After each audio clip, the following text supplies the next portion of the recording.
నేను మిమ్మల్ని లైక్ చేయండి, సబ్స్క్రైబ్ చేయండి అని అడగట్లేదు. ఒకే ఒకటి అడుగుతున్నా. రెస్ట్ ఇన్ పీస్ ముద్రగడ లేదా ఓం శాంతి ముద్రగడ అని ఒక్క కామెంట్ చేయండి.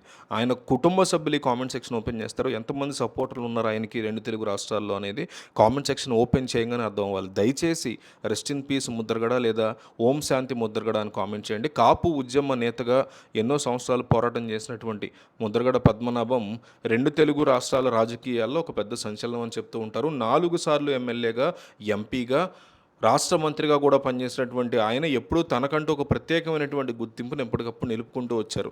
ప్రజాసేవ కోసం సొంత ఆస్తులను సైతం కోల్పోయినటువంటి ఆయన యొక్క పట్టుదల, మొండితనం రాజకీయ వర్గాల్లో ఎప్పుడూ కూడా చర్చనీయాంశంగానే ఉంటూ ఉంటుంది. ఇన్ని సంవత్సరాలుగా ప్రజల కోసం ఎన్నో నిరాహార దీక్షలు, ఆత్మహత్యా ప్రయత్నాలు చేసినటువంటి ఆయన కుటుంబ జీవితం మాత్రం ఎన్ని చేసినా కూడా ఆయన కుటుంబ జీవితం చాలా సాదాసీదాగా జరిగిపోయింది.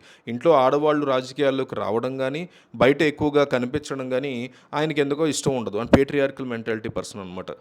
సో అందుకే ఆయన ఏకైక కుమార్తె క్రాంతి గురించి 2024 ఎన్నికల వరకు బాహ్య ప్రపంచానికి పెద్దగా తెలియదు అసలు ఏ రోజు కూడా. సో రాజకీయ కుటుంబ నేపథ్యం ఉన్నప్పటికీ క్రాంతి యొక్క చిన్నతనం అంతా కూడా చాలా సాధారణంగా గడుస్తూ వచ్చింది.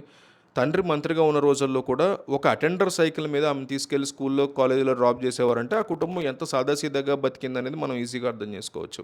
అయితే గోదావరి జిల్లాలో పూర్వం ఉన్నటువంటి ఆచారాల ప్రకారం ఆమె 10వ తరగతి చదువుతున్నటువంటి సమయంలోనే చదువు మానిపించి కుటుంబ పెద్దలు కుదిర్చినటువంటి ఒక పెళ్లిని చేయడం జరిగింది. భర్త రవికిరణ్ వ్యాపార రంగంలో స్థిరపడడంతో వీరి కుటుంబం రాజమండ్రి, హైదరాబాదు ఈ ప్రాంతాల్లో ఎక్కువగా నివసిస్తూ ఉండేదని చెప్తారు. చిన్నతనం నుంచే తాత, తండ్రి రాజకీయాలను చూస్తూ పెరగడం వల్ల క్రాంతికి కూడా రాజకీయాల పట్ల ఫస్ట్ నుంచి కూడా చిన్నప్పటి నుంచి చాలా ఇంట్రెస్ట్ ఉంటూ ఉండేది. కానీ తండ్రి ఇష్టపడకపోవడంతో ఆమె చాలా కాలం పాటు ఇంటికే పరిమితం అవుతూ తన పని తను చూసుకుంటూ ఉండేవారు. 2 తరాల మధ్య వచ్చినటువంటి రాజకీయ విభేదాలు, కాలక్రమంలో మారినటువంటి రాజకీయ పరిణామాల వల్ల తండ్రి కూతుళ్ళ మధ్య ఊహించినటువంటి దూరం పెరిగిపోయింది. ముఖ్యంగా 2024 ఎన్నికల సమయంలో ముద్రగడ పద్మనాభం వైసీపీ తరఫున ప్రచారం చేస్తూ పవన్ కళ్యాణ్ మీద చేసినటువంటి సవాలు వారి జీవితంలో చాలా పెద్ద చీలిక తీసుకొచ్చింది.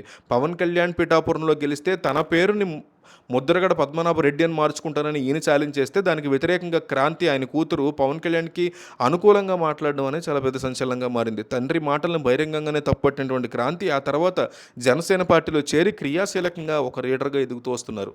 సో ఈ రాజకీయ విభేదాల కారణంగా తండ్రి కూతుళ్ళు కనీసం మాట్లాడుకోవడం కూడా మనిషి అంత ముందు నుంచి కూడా వీళ్ళ గొడవలు ఉన్నాయి. మీడియా ముఖంగా కూడా ఒకరి మీద ఒకరు తీవ్ర విమర్శలు చేసుకునే వరకు పరిస్థితి వెళ్ళింది అని చెప్పుకోవచ్చు. తాను చనిపోయినా కూడా చూడడానికి ఆమెను రానివ్వద్దు అని ఆయనే ప్రకటించడం అనేది వారి మధ్య దూరాన్ని క్లియర్ కట్గా తెలియజేస్తుంది.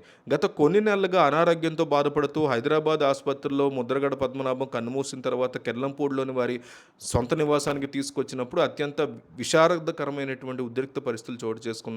తండ్రిని కడసారి చూసేందుకు వచ్చినటువంటి క్రాంతిని కుటుంబ సభ్యులు, బంధువులు తీవ్రంగా వ్యతిరేకించినటువంటి పరిస్థితి ఉంది. కనీసం తండ్రి భౌతిక కాయం ఉన్నటువంటి ఫ్రీజర్ బాక్స్ను కూడా తాకనివ్వకుండా కడసారి పాదాభివందనం కూడా చేసుకునివ్వకుండా ఆమెను పంపిస్తారు. తర్వాత ఆమె టీవీలో చూసి బాధపడిన వీడియోలు బయటకు వచ్చాయి. అయితే ఇది ఓన్లీ జనసేనలోకి ఎంటర్ అయ్యాకే మొదలైన గొడవ అయితే కాదు. దానివల్ల నెక్స్ట్ లెవెల్కి వెళ్ళిపోయి ఉండొచ్చు, ఒక 10-50 రెట్లు పెరిగి ఉండొచ్చు. కానీ 8 సంవత్సరాల నుంచి కూడా నాకు ఆ కుటుంబానికి సంబంధం లేదు. ఈయన చెప్పిన మాటలు ముద్రగడ వీడియో ఒకటి ఉంది చూడండి, పాతది కూతురు గురించి. కూతురు కుటుంబం కోసం మేము హైదరాబాద్ వెళ్ళాము. మా ఆవిడకి క్యాన్సర్ వచ్చి కీమోథెరపీ కోసం వెళ్ళినప్పుడు అప్పుడు హైదరాబాద్ నా కూతురు ఇంటికి వెళ్తే ఆ ఇంట్లో వాళ్ళు కానీ నా కూతురు కానీ మమ్మల్ని లోపలికి కూడా రానివ్వలేదు అని చెప్పేసి ఆయన ఆరోపించారు. అంటే మరి అరేంజ్డ్ మ్యారేజ్ తర్వాత అమ్మాయి వేరే పెళ్లి చేసుకున్నట్టయితే దాఖలాలు వెళ్ళాము. మరి అరేంజ్డ్ మ్యారేజ్ తర్వాత కూడా ఎందుకు అట్లా ఇష్యూస్ వచ్చి ఏం జరిగింది మనకు తెలియదు. సో అట్లా ఎప్పటి నుంచో కూడా ఇష్యూస్ ఉన్నాయి. అది అట్లా పెరిగి ఇంకా రివర్స్ అయిపోయి ఈయనకేమో అమ్మాయి రాజకీయాల్లోకి వెళ్ళడం ఇష్టం లేదు. ఇది ఒక పేట్రియార్కల్ మూర్ఖులు ఉంటారు కదా, ఆ మూర్ఖత్వం నుంచి ఆయన యాక్సెప్ట్ చేయాలి. సో ఈ అమ్మాయి ఏమో లేదు, మా నాన్న నన్ను అడుగునే వ్యక్తి కావద్దు, ఆయనకి రైట్ లేదు. ఆబ్వియస్లీ లేదు కదా ఎవరికైనా కూడా. కొడుకుని వెళ్ళొద్దు రాజకీయాల్లో కొనే రైట్ తల్లిదండ్రులకు ఎట్లా ఉంటుంది, కూతురుని అయినా కూడా ఈ అమ్మాయి కూడా ఉంటుంది కదా రేపు పొద్దున వాళ్ళ పిల్లల విషయంలో. సో వెళ్ళింది, వెళ్ళటం ఆపోజిట్ దానికి వెళ్ళింది. ఈయన వైపు రాకుండా వ్యాఖ్యల విషయంలో ఇద్దరిని తప్పడతాను నేను. కూతురు ఉంది అవతలని తెలిసి ఈయన ఏదైతే ఈయన మాట్లాడడం తప్పు. అమ్మాయి కూడా రాజకీయాల్లో ఈయన ఉన్నారు ఆపోజిట్ సైడ్ అని తెలిసి ఈయన గురించి అమ్మాయి కొంచెం ఎక్కువ మాడింది, అది కూడా తప్పు. బట్ ఎప్పటి నుంచి గొడవలు అయితే ఉన్నాయి వీళ్ళ మధ్య. ఈ జనసేనలోకి ఎంటర్ అయిన తర్వాత అవి ఇంకా పెరిగినాయి, 10 రెట్లు 50 రెట్లు పెరిగినాయి. సో అట్లా ఇష్యూ జరిగింది. అందువల్ల ఆ అమ్మాయి చనిపోయిన తర్వాత నేను చనిపోతే కూడా నా దగ్గరికి రాకూడదు అనేది నేను ముందే చెప్పారు. భార్య కూడా అందుకే కన్న తల్లి కూడా తండ్రి దగ్గరికి రానివ్వకుండా కూతురు ఆపేది అని చాలా బాధేసింది నాకు నాకు. అంటే ఈగోయిస్టిక్ మెంటాలిటీలు, మూర్ఖపు మెంటాలిటీ 2 వైపులా. ఒకవైపు అంటలేదు, ముద్రగడ వైపు అని అనట్లేదు. ఈ అమ్మాయి వైపు కూడా ఎన్నో తప్పులు చేస్తుందో, మరి ఆ ఇంట్లో కూడా రానివ్వలేదు. తల్లికి కీమోథెరపీ కోసం హైదరాబాద్‌కి వెళ్తే అండి, మరి ఎంత దారుణమైన విషయం. అవన్నీ మనసులో పెట్టుకునే ఉంటారు కదా ఈళ్ళు. సో, ఏం జరిగింది ఏంటి అనేది కుటుంబ గొడవలు మనం ఇన్వాల్వ్ అవ్వలేం గానీ, బట్ మనుషుల యొక్క ఈగోయిస్టిక్ మెంటాలిటీస్, మూర్ఖత్వాలు చివరికి కన్న తండ్రి శవాన్ని కూడా కూతురు చూసుకోలేని పరిస్థితికి తీసుకొచ్చాయి అనడానికి మాత్రం లైవ్ ఎగ్జాంపుల్ ఇది.